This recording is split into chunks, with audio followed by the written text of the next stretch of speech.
Hey, do you need wallpaper? Go to wallpaperboulevard.com. Give them my name, tell them Spencer Colgan sent you, and they'll be sure to give you 10% off at checkout. Check it out. Tell them I said hello. They have a tremendous selection. Don't shop anywhere else until you've checked out www.wallpaperboulevard.com. That was yesterday's project. Today it's another ceiling. Today it's actually 2 ceilings. And tomorrow it's another ceiling. So you have to determine which way you're going to run your columns of wallpaper. And you do that in conjunction with the customer because they may want a certain effect. You'll come up with the practical reasons for hanging it either this way or that way. They'll come up with the aesthetic reasons for hanging it this way or that way. If you stand back, you'll see that this pattern has more than meets the eye. When you open it up, you see large diamonds. And if you misplace them, it's not going to look right. So, I'm hanging it long ways this way.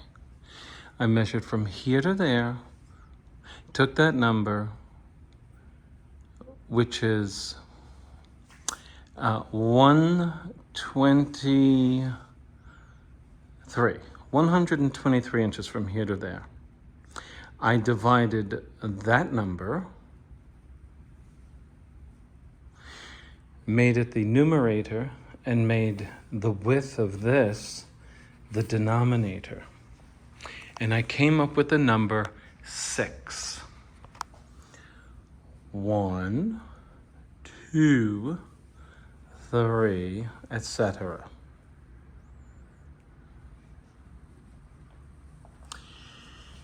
When you have an even number of sheets, you will put the edge of the first sheet right on the center line. If you have an odd number of sheets, you will put the first sheet, the middle of the first sheet, over the middle point.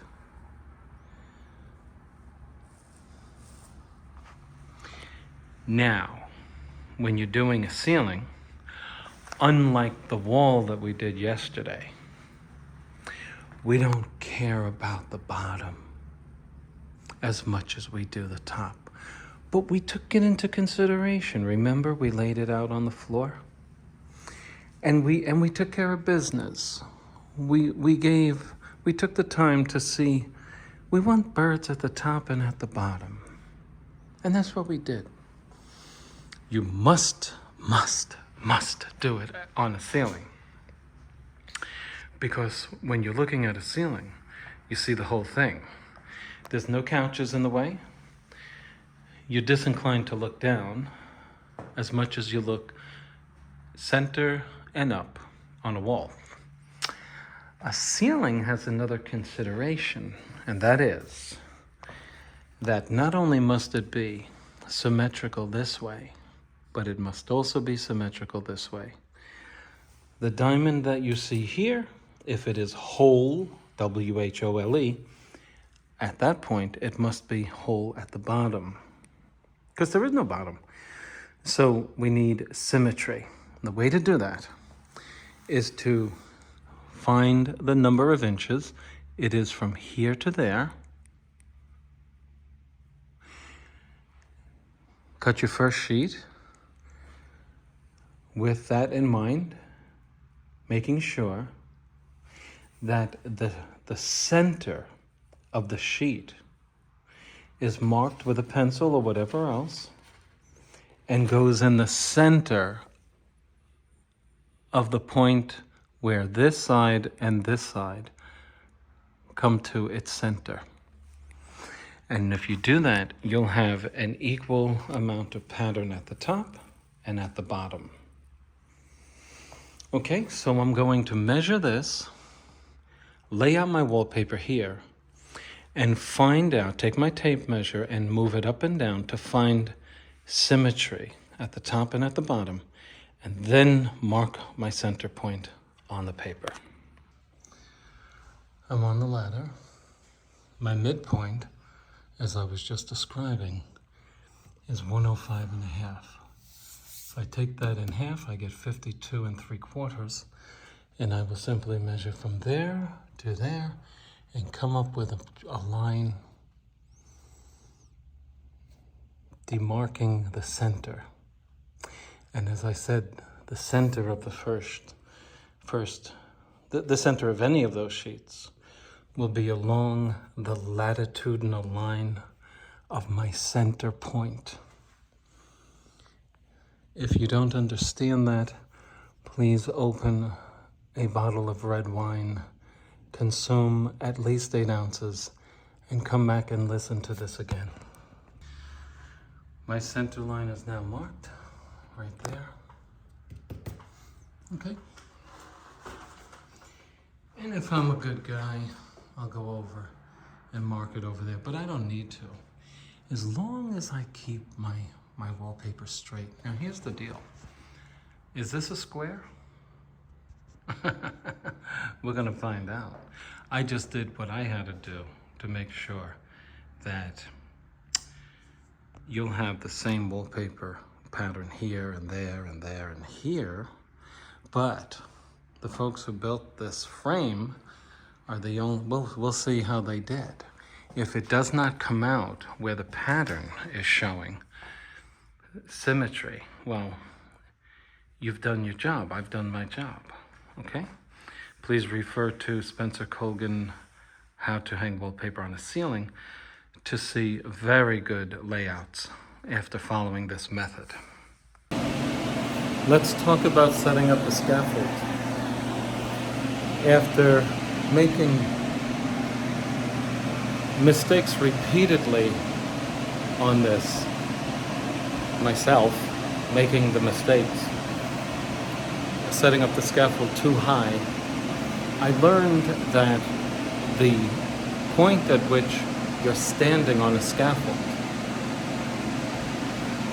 should be at a height that allows you to reach 12 inches over your head. So you take the tape measure, bring it down to your head,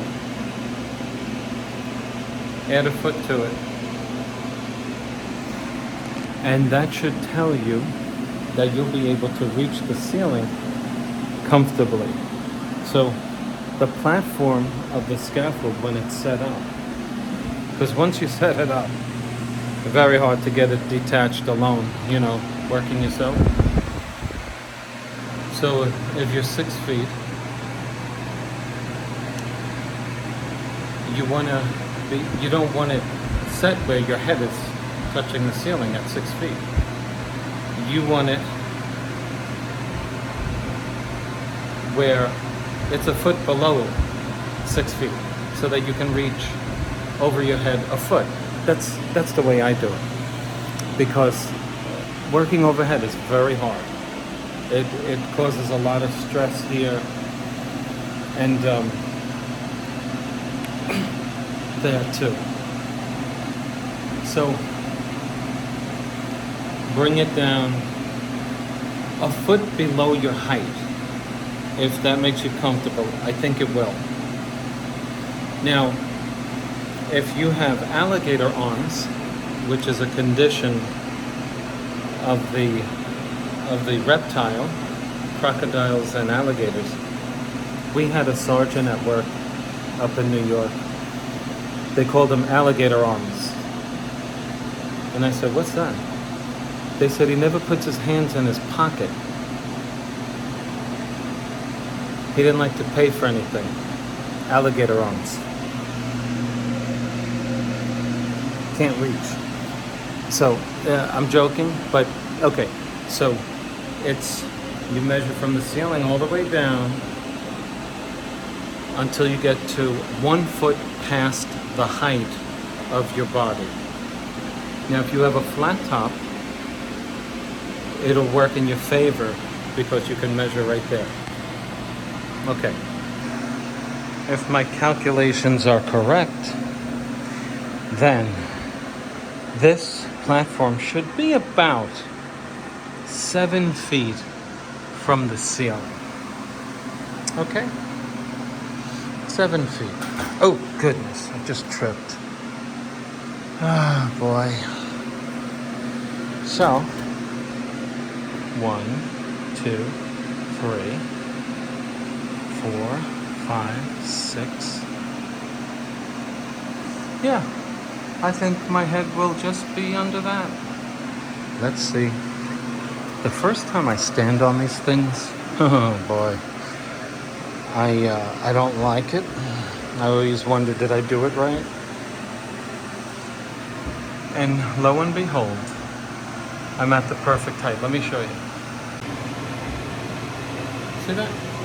Perfect height to work on ceilings. Okay. Perfect height. I used to make the scaffold too high and I'd be like ducking. You know. Error. Now, if you're working around $1 million chandelier, I suggest you have it taken down. But if it takes $1 million to take it down, you got to deal with it. We're going to work around this thing. Okay, let's get going. If you have a laser level, you may accomplish the symmetry by the use of a laser level.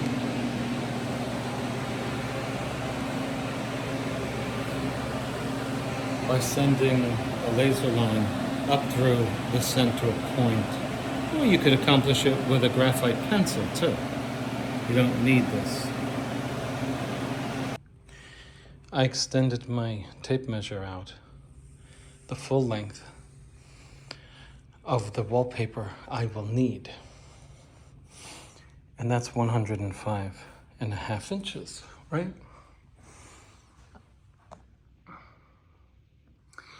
And so, you know how we, on our smartphones, go like this? Open and close an image, make it larger. Well, if I'm simulating that type of idea here, I'm moving the sheet up and down until, you see this diamond right here?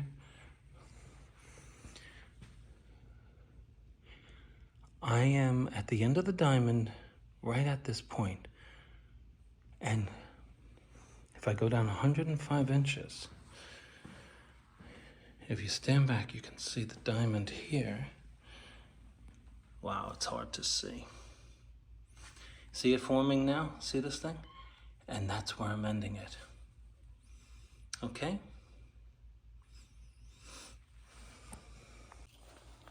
Here's another way you can do it. Now that we've gotten it down to really close, you see the diamond here? See the tip of it? You can simply cut off the same amount from this diamond as you do on the other end, and you'll know exactly where to put it. I'd give myself 4 inches, 2 on each side, but you'll know. If you measure from diamond to diamond, you'll know where this one goes.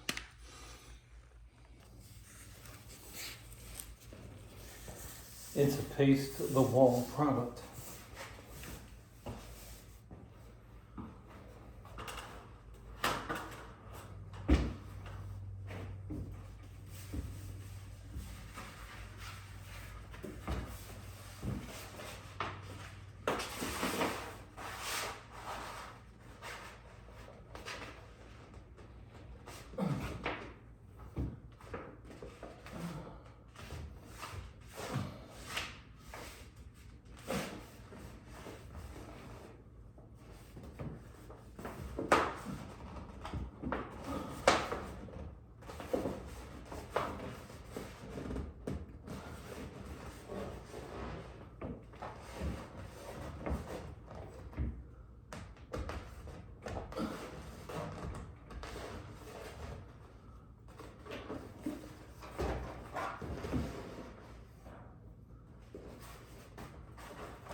checking to see if theory and practicality are reconciled.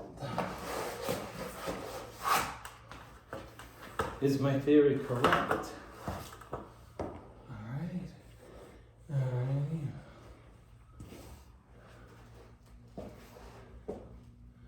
Oh man.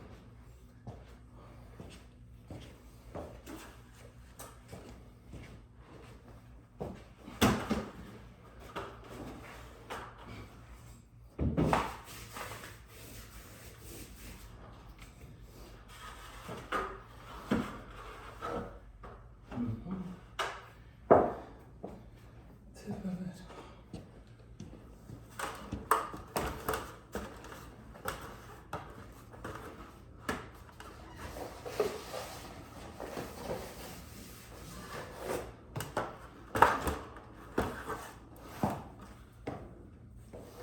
We have to move this up.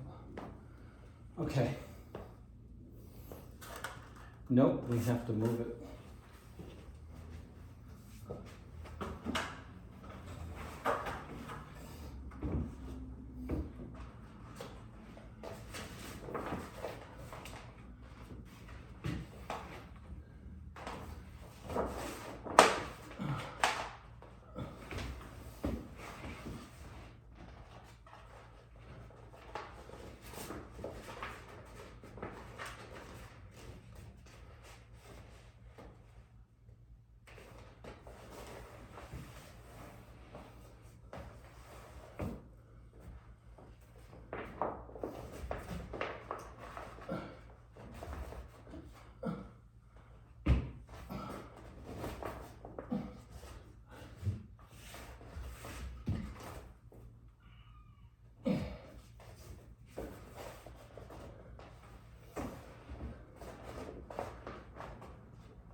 No idea what that means.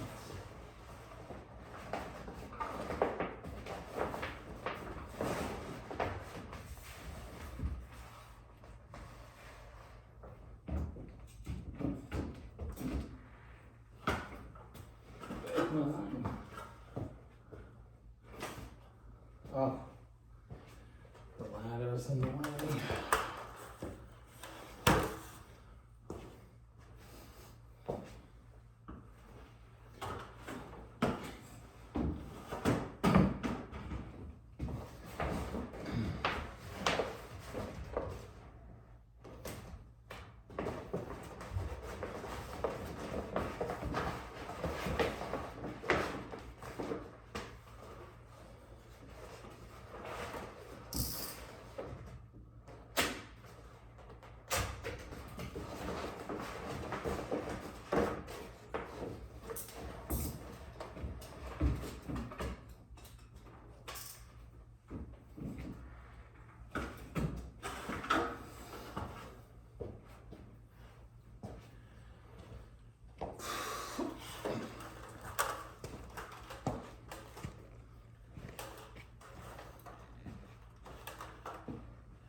Okay.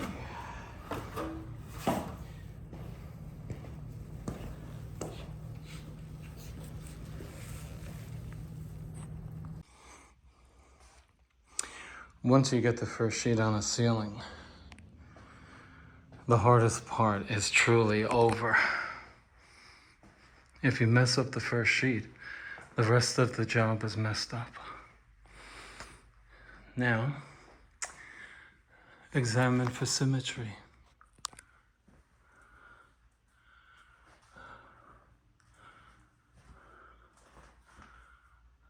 Not too bad. Not too bad. And the center of our chandelier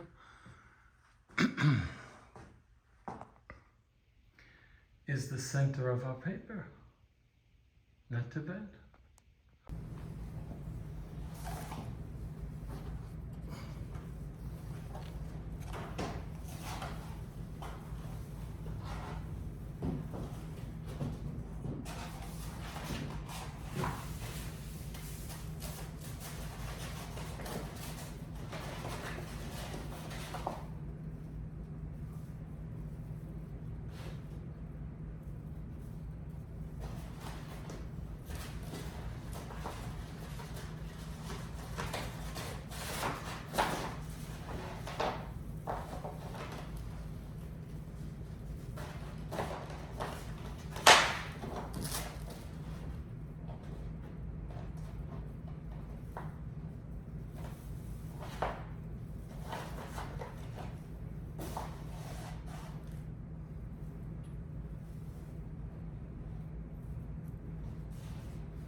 Can't find that.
Can't find it.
Okay, I'm not going to exaggerate. Usually I really love what I do. But I don't like wallpaper consuming an undue amount of my time. That took too long because I could not match this pattern. When you get up close to it, when you're in 2 feet of the paper, within 2 feet, you cannot see this triangle. So there's a form of painting called Impressionism. And if you look too close to the pattern, you lose the pattern. It's only when you stand far away that you can appreciate it. Impressionism, Monet.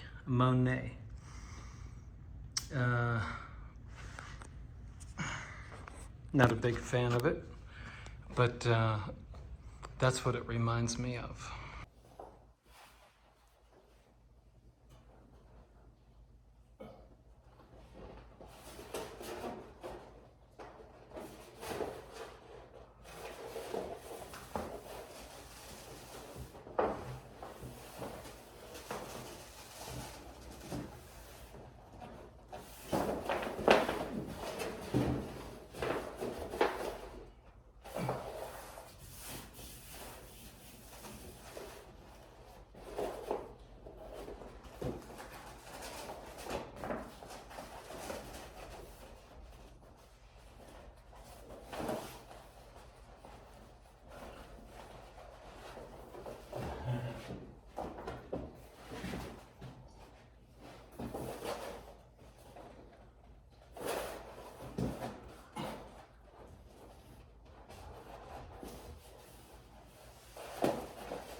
Not too bad. What do you think?